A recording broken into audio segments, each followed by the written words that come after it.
इस विश्लेषण की शुरुआत मैं आपसे एक सवाल पूछकर करना चाहता हूँ। सवाल ये है कि क्या यूक्रेन ने वो ताकत हासिल कर ली है जिससे वो अब रूस जैसे शक्तिशाली देश के अंदर घुसकर हमला कर रहा है? तस्वीरें भी आप देखते रहिए। ये सवाल मैंने इसलिए पूछा क्योंकि रूस में एक बार फिर ड्रोन अटैक हुआ है।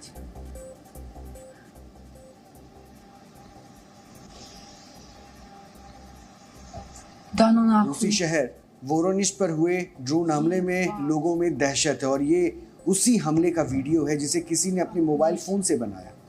आसमान में ड्रोन उड़ता हुआ नजर आ रहा है, जिसके बाद बहुत तेजी से ड्रोन नीचे की तरफ आता है और कुछ सेकंड के बाद ड्रोन रिहायशी इलाके में गिर जाता है। ड्रोन के गिरते ही तेज धमाका होता है। इमारत में आग का गोला और धुएं का गुबार उठता हुआ दिखता है और बताया जा रहा है कि ड्रोन गोला बारूद से लैस था।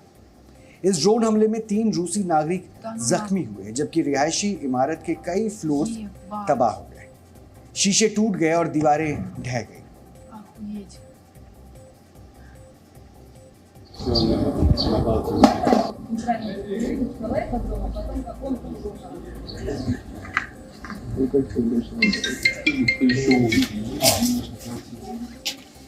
रूस के अंदर दुश्मन देश के ड्रोन का घुसना और हमला होना हैरान करता है और रूस की खुफिया एजेंसियां इस हमले की जांच भी कर रही है, लेकिन रूस ने शुरुआती जांच में इसके पीछे यूक्रेन का ही हाथ बताया है। और अभी कुछ दिन पहले ही मॉस्को में ड्रोन अटैक हुआ था जिसमें मॉस्को की एक रिहायशी इमारत को टारगेट किया गया था और इस इमारत में रूसी खुफिया एजेंसी के अधिकारियों के घर थे। रूस ने अपने बॉर्डर पर एयर डिफेंस सिस्टम तैनात कर रखे। इसके बावजूद यूक्रेन के ड्रोन रूस में घुस रहे हैं और सिर्फ घुस ही नहीं रहे हैं बल्कि हमले भी कर रहे हैं। हमला लगातार जारी है और वो आप इन तस्वीरों के जरिए भी समझ सकते हैं।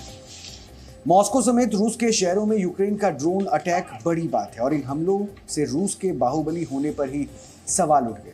पहले क्रेमलिन, फिर मॉस्को में रूसी अधिकारियों के घर पर ड्रोन अटैक और अब वोरोनिश शहर में ड्रोन हमला कई थ्योरीज को जन्म भी दे रहा है। थ्योरी नंबर 1, क्या 1 वर्ष से ज्यादा समय से जंग लड़ रहे यूक्रेन ने रूस के अंदर घुसकर हमला करने की ताकत हासिल कर ली है? थ्योरी नंबर 2, क्या रूस जानबूझकर खुद ड्रोन अटैक करवा रहा है ताकि उसे यूक्रेन पर बड़ा हमला करने का बहाना मिल जाए? थ्योरी नंबर 3, क्या रूस के अंदर कोई ऐसा गुट है जो पुतिन का विरोधी है और वही इन हमलों को अंजाम दे रहा है? रूस ड्रोन हमलों के लिए यूक्रेन को जिम्मेदार मानता है। वोरोनिश शहर में ड्रोन अटैक से भले ही एक इमारत को नुकसान हुआ हो, कुछ लोग जख्मी हुए हों, लेकिन एक के बाद एक हो रहे ये ड्रोन अटैक सीधा पुतिन के सीने पर अटैक है, जिसे रूस का तिलमिलाना जायज है। Киевский режим продолжает атаки на объекты гражданской инфраструктуры, на жилые дома. Поэтому эта деятельность киевского режима продолжается. Мы с ней продолжаем борьбу и продолжаем специальную военную операцию. 3 मई 2023 को मॉस्को में पुतिन के दफ्तर क्रेमलिन पर भी ड्रोन अटैक हुआ था। हम आपको उसी वक्त की अब तस्वीरें दिखा रहे हैं। इन हमलों के पीछे रूस ने कीव का नाम लिया था और रूस ने आरोप लगाया था कि यूक्रेन ने राष्ट्रपति व्लादिमीर पुतिन की हत्या की कोशिश की थी, जबकि ज़ेलेंस्की ने हर बार रूस में हो रहे हमलों में अपना हाथ होने से इनकार किया है। रूस यूक्रेन जंग को 1.25 साल से ज्यादा का वक्त हो चुका है और रूस में हो रहे ड्रोन अटैक अब यूक्रेन की बढ़ती ताकत की तरफ इशारा कर रहे हैं, जिससे पुतिन का गुस्सा 7वें आसमान पर पहुंचना भी तय है। Известно, киевский режим выбрал другой путь попыток запугивания России, запугивания граждан России и ударов по жилым зданиям. Это, конечно, явный признак террористической деятельности. Ну, во-первых, хочу сказать, что система ПВО Москвы сработала. रूस और यूक्रेन की जंग शुरू होने के बाद ज़ेलेंस्की ने कहा था कि यूक्रेन की सेना आखिरी सांस तक लड़ेगी। ज़ेलेंस्की की सेना पिछले 1.25 साल से जंग लड़ भी रही है और अब तो रूस के अंदर घुसकर हमले भी कर रहा है। 3 मई 2023 को मॉस्को में पुतिन के दफ्तर क्रेमलिन पर 2 ड्रोन अटैक हुए थे, जिसके लिए रूस ने यूक्रेन को जिम्मेदार बताया। 30 मई 2023 को यूक्रेन ने मॉस्को में रूसी खुफिया अधिकारियों के घरों पर ड्रोन अटैक किया था। 24 मई 2023 को यूक्रेन की सीमा से सटे रूस के बेलगोरोड क्षेत्र में यूक्रेन ने रूस पर ड्रोन अटैक किया था और 10 अक्टूबर 2022 को क्रीमिया से जोड़ने वाले पुल पर भी धमाका हुआ था। इस हमले के पीछे रूस ने यूक्रेन का हाथ बताया था। 15 अप्रैल 2022 को काला सागर में रूस के जंगी जहाज मॉस्कवा पर हमला हुआ था।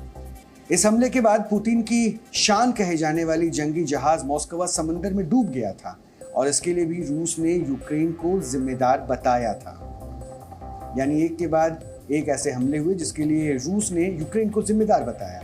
अब जंग भले ही यूक्रेन को ज्यादा नुकसान होने का दावा किया जा रहा है इस जंग में, लेकिन 1.25 साल बाद भी यूक्रेन जैसे छोटे से देश से जंग ना जीत पाना रूस की साख पर सवाल उठा रहा है। जिस रूस के पास परमाणु बम है, इस्कंदर, यार्स, किंजल, सरमट जैसे मिसाइल है, वही रूस इतना शक्तिशाली होने के बाद भी यूक्रेन जैसे छोटे से देश को हरा नहीं पा रहा है। अमेरिका और नाटो देशों के हथियार से यूक्रेन ना सिर्फ लड़ रहा है बल्कि रूस में घुसकर हमले भी कर रहा है। इस बात ने भी ज़ेलेंस्की का हौसला बढ़ाया है। Ще погіршити ситуацію, яку вони спричинили своїм екоцидом, абсолютно свідомо. Вони продовжують обстрілювати Херсон та громади області, вже затоплені терористами ж. Вони обстрілюють навіть точки евакуації, що є вже таким проявом зла, на яке, мабуть, жодні терористи в світі, окрім російських, не йшли. Окупанти रूस और यूक्रेन के बीच बारूदी जंग के साथ साथ ब्लेम गेम भी चल रहा है। हाल ही में यूक्रेन के खैरसोन प्रांत के काखोवका बांध को विस्फोट से उड़ा दिया गया था। यूक्रेन ने इसके लिए रूस को जिम्मेदार ठहराया, लेकिन रूस का दो टूक कहना है कि इस बांध के टूटने की घटना से उसका कोई लेना देना नहीं है। यानी दोनों एक दूसरे पर हमले भी कर रहे हैं और इनकार भी कर रहे हैं। यानी एक दूसरे पर हमला भी और उसके बाद लगातार एक दूसरे को जिम्मेदार भी ठहरा रहे हैं। काखोवका बांध टूटने से यूक्रेन के 30 गांव और शहर बाढ़ की चपेट में हैं। हजारों घर जलमग्न हैं और ये हम काखोवका बांध के टूटने के बाद की सैटेलाइट तस्वीरें भी दिखा रहे हैं, जिसमें सिर्फ पानी ही पानी नजर आ रहा है। यूक्रेन के राष्ट्रपति ज़ेलेंस्की भी बाढ़ प्रभावित इलाकों का दौरा करने पहुंचे और लोगों का हौसला बढ़ाया। यूक्रेन के राष्ट्रपति ज़ेलेंस्की ने दावा किया कि निप्रो नदी पर बने काखोवका बांध के टूटने के बाद जो इलाका बाढ़ से जूझ रहा है, वहां लोगों के शव पानी में तैर रहे हैं। 24 फरवरी 2022 ये वो तारीख है जिस दिन रूस और यूक्रेन की जंग शुरू हुई थी। लेकिन जंग खत्म होने की तारीख कौन सी होगी ये किसी को नहीं पता और जंग से समस्या का समाधान नहीं हो सकता। सिर्फ खून बह सकता है, बर्बादी हो सकती है।